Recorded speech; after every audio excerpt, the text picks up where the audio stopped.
बिस्मिल्लाहिर्रहमानिर्रहीम अस्सलाम वालेकुम। मैं अशकीम मलिक आपकी खिदमत में हाज़िर हूँ। नामज़द चीफ जस्टिस याहिया अफरीदी साहब और सैयद मंसूर अली शाह साहब, इनके माबैन एक अहम मुलाकात हुई और इस मुलाकात में नया कट्टा खुल गया है और इसी के साथ गेम एक बार फिर चीफ जस्टिस काजी फ़ायज़ ईसा के हाथ में जा चुकी है। इस बड़ी खबर की इनसाइड स्टोरी और इसकी तफसीलात आप दोस्तों के साथ शेयर करेंगे, लेकिन आगे चल के उससे पहले बुशरा बीबी के मामले पे बात करेंगे, क्योंकि आज अचानक इस्लामाबाद हाई कोर्ट से एक बड़ी खबर सामने आई और बुशरा बीबी की दरख्वास्त ज़मानत मंजूर की गई और उन्हें रिहा करने का हुक्म दिया गया है। बुशरा बीबी की रिहाई के लिए ज़मानती मुचलके जमा करवाए जा रहे हैं और ज़मानती मुचलके जमा करवाए जाने के बाद फिर रोपकार जारी होगी और उसके बाद बुशरा बीबी की रिहाई का अमल जो है वो हो सकता है। लेकिन सवाल ये पैदा होता है कि क्या वाकई बुशरा बीबी को रिहा कर दिया जाएगा, और अगर बुशरा बीबी को रिहा किया जा रहा है तो क्या किसी डील का नतीजा है या कोई नया प्लान जो है वो एक्टिव हुआ है? आखिर माजरा क्या है, इस पर बात करते हैं। और थोड़ा सा इस मामलात को समझने के लिए हमें फ्लैशबैक में जाना पड़ेगा और देखना पड़ेगा कि बुशरा बीबी के ताकतवर हलकों में कब कब राब्ते हुए और इन राब्तों के बाद क्या कुछ डिसाइड किया गया था, फिर उनके नताइज क्या निकले और बुशरा बीबी के लिए अचानक हालात इतने सख्त क्यों हुए थे। क्योंकि बुशरा बीबी के ख़िलाफ़ जो केसेस थे उनमें बुशरा बीबी को गिरफ़्तार नहीं किया गया था तावक्ते कि उनको सज़ा नहीं हुई। जैसे ही अदालत की तरफ से उनको सज़ा हुई फिर उसके बाद उनको गिरफ़्तार किया गया। लेकिन उससे पहले बुशरा बीबी जो हैं वो बैक चैनल पे बहुत एक्टिव थी।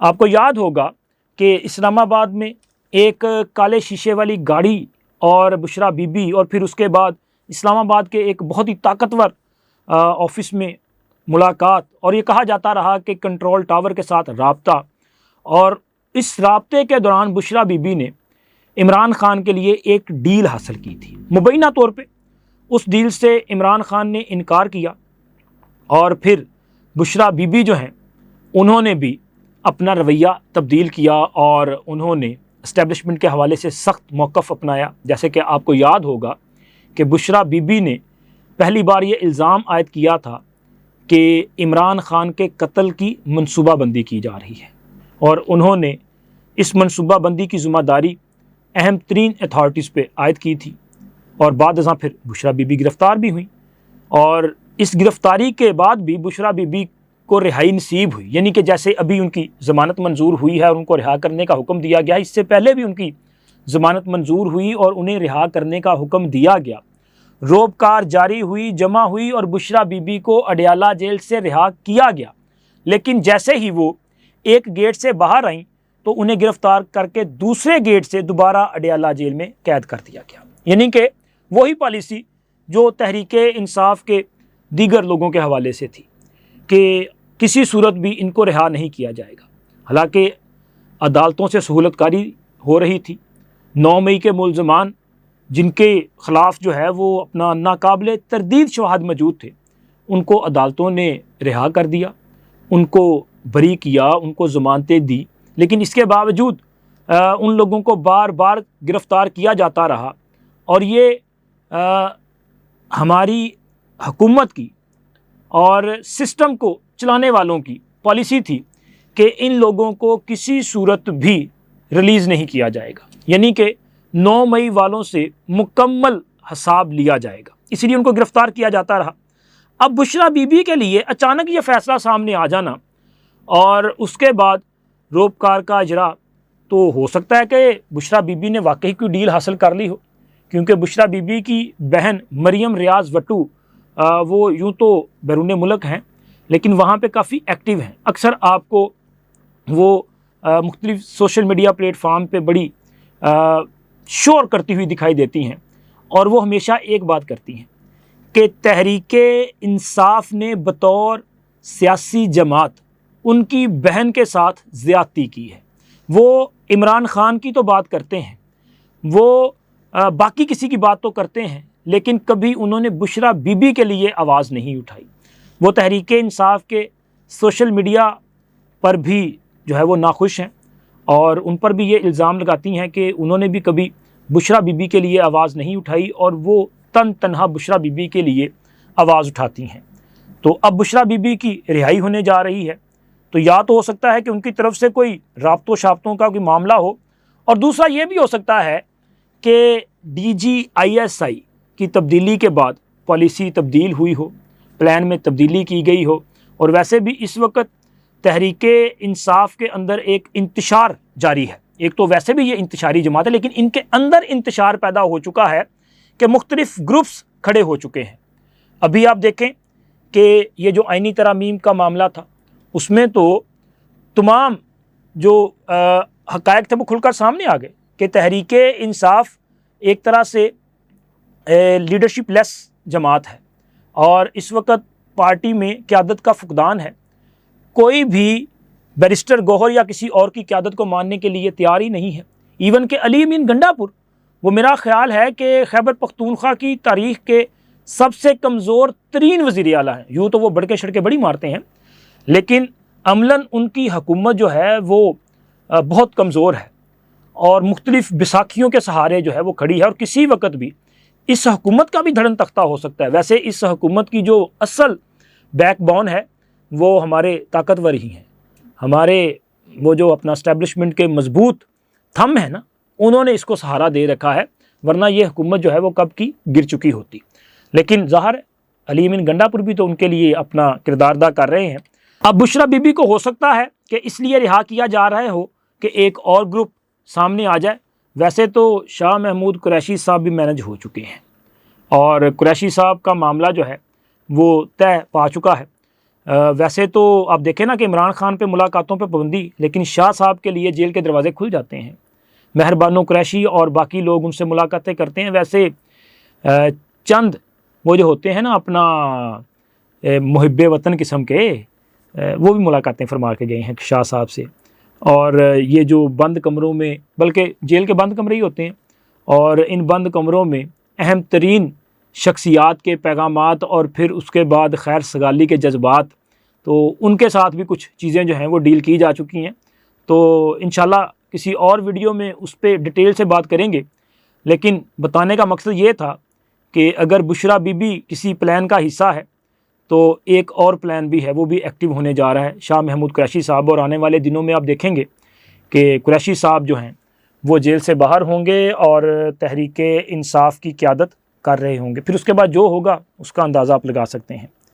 और अब आते हैं सुप्रीम कोर्ट की तरफ कि जस्टिस याहिया अफरीदी साहब, जिन्हें के कौमी असम्बली की पार्लिमानी कमेटी ने 2/3 अक्सरियत के साथ पाकिस्तान का 30वां चीफ जस्टिस नामज़द किया, और उनकी सिफारिश के बाद वज़ीर आज़म ने ये एडवाइस सदर ममलिकत को भिजवाई और सदर ममलिकत ने इनके तकर्रुर का नोटिफिकेशन जारी कर दिया है। अब वैसे ये ववेला किया जा रहा था तहरीके इंसाफ की तरफ से, उनके पॉलिटिकल फिगर्स और उनके नाम नहाद वकला रहनुमाओं की तरफ से, कि जी याहिया अफरीदी साहब को चाहिए कि वो अपनी इज़्ज़त बचाएं और वो ये ओहदा कबूल करने से इनकार कर दें। लेकिन याहिया अफरीदी साहब ने बड़ी खुशी के साथ ये ज़िम्मेदारी कबूल भी की है और उन्होंने इस मुश्किल दौर में ये टास्क निभाने का वादा भी किया है। क्योंकि हुआ कुछ इस तरह से है कि जैसे याहिया अफरीदी साहब की अपॉइंटमेंट का ये नोटिफिकेशन जारी हुआ, तो उसके बाद वो आज सुबह सुप्रीम कोर्ट तशरीफ़ लाए, तो डेफिनेटली वो आज एक ख़ास अहमियत की हामिल शख्सियत हैं। तो एक तो उनके चैम्बर के स्टाफ ने उनको मुबारकबाद दी, जो उन्होंने खुशी से कबूल भी की, और साथ उन्हें कहा कि आपको भी मुबारक हो। फिर उसके अलावा उन्होंने चीफ जस्टिस काजी फ़ाइज़ ईसा साहब से उनके चैम्बर में जाके मुलाकात की, और उनके चैम्बर में मुलाकात की। इस दौरान भी मुख्तलिफ़ जो नेक ख्वाहिशात का इजहार किया गया, और बाद अज़ां उन्होंने अपने कमरा अदालत, जो कि इस वक्त कमरा अदालत नंबर 4 में वो बैठते हैं, वहाँ पे उन्होंने मुख्तलिफ़ मुकदमात की समाअत भी की, और बाद अज़ां फिर काजी फ़ाइज़ ईसा साहब से भी उनकी मुलाकात हुई। यानी कि आज 2 बार उन्होंने काजी फ़ाइज़ ईसा साहब से मुलाकात की है, और इसके अलावा उनकी एक मुलाकात जस्टिस मंसूर अली शाह साहब के साथ भी हुई है। वैसे तो याहिया अफरीदी साहब का ये ख्याल था कि वो आज जब सुप्रीम कोर्ट जाएंगे तो सुप्रीम कोर्ट की राहदारी में, क्योंकि जज साहिबान जो हैं वो मोस्टली इकट्ठे ही अपने चैम्बर से निकलते हैं और कमरा अदालत की तरफ जो है वो जाते हैं, तो उनका ख्याल था कि आज भी जैसे ही वो उस कॉरिडोर से गुजरेंगे तो एक दूसरे के साथ जो है वो तबादला ख्याल होगा जैसे कि रूटीन में होता है। लेकिन मंसूर अली शाह साहब और कुछ और जज साहिबान वो ज़रा रूटीन से हट के, यानी कि चंद मिनट पहले ही वो उस राहदारी से गुजर के अपने अपने कमरे अदालत की तरफ चले गए ताकि मुबारकबाद ना दे सकें। तो ये खुद चले गए मंसूर अली शाह साहब से मिलने, तो उनसे मुलाकात हुई और ज़रा का ये कहना है कि यूँ तो मुबारकबाद का तबादला ख्याल हुआ है, लेकिन बॉडी लैंग्वेज जो है वो कुछ और ही बता रही थी। और बॉडी लैंग्वेज तो कमरा अदालत में भी शाह साहब की जो है वो उनका हाल दिल बयान कर रही थी।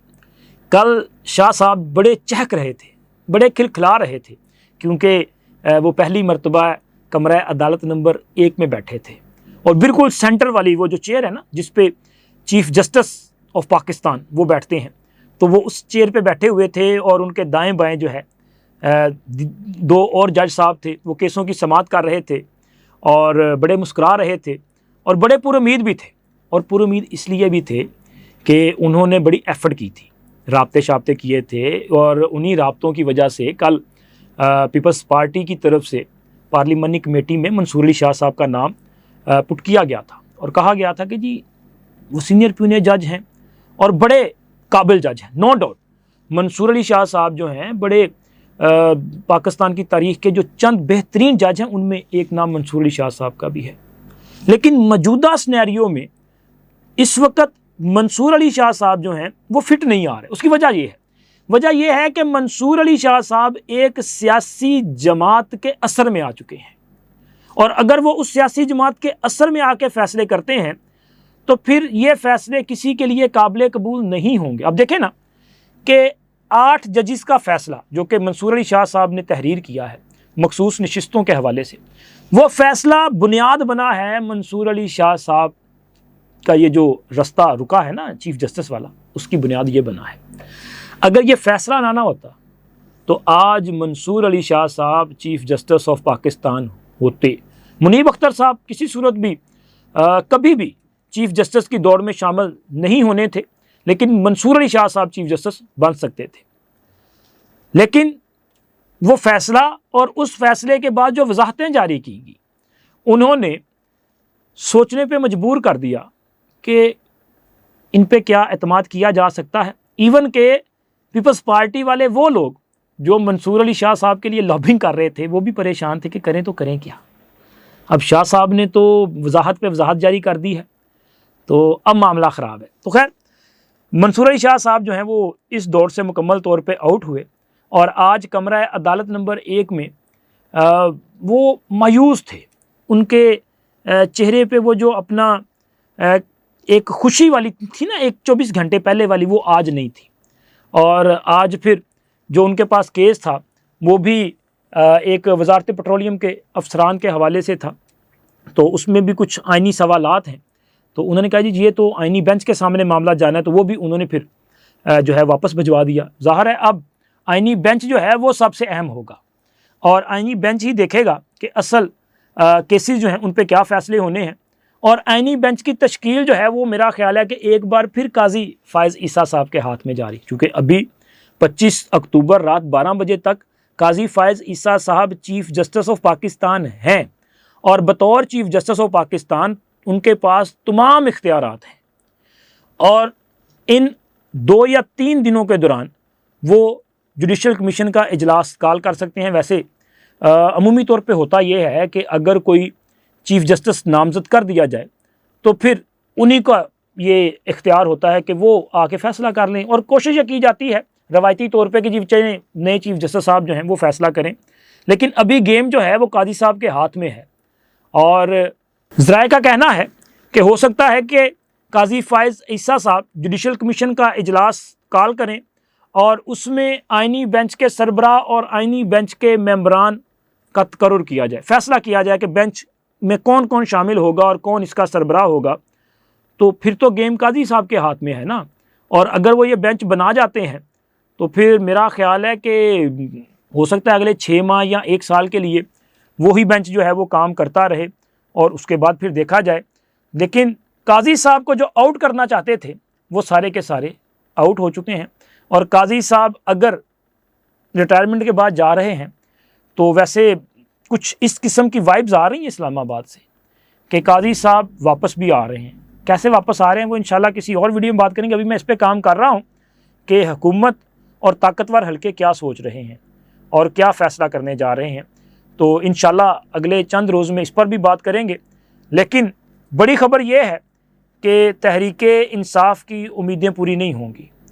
ना तो मंसूर अली शाह साहब जो हैं वो किसी पावरफुल सेटअप का हिस्सा हो सकते हैं, ना ही काजी फायज़ ईसा इस सेटअप से आउट हो सकते हैं, और ना ही किसी भी डील या प्लान के नतीजे में इमरान खान जेल से बाहर आ सकते हैं। हाँ, तहरीके इंसाफ का दड़न तख्ता तय है, वो होके रहेगा। अब तक इतना ही। अल्लाह हाफिज़।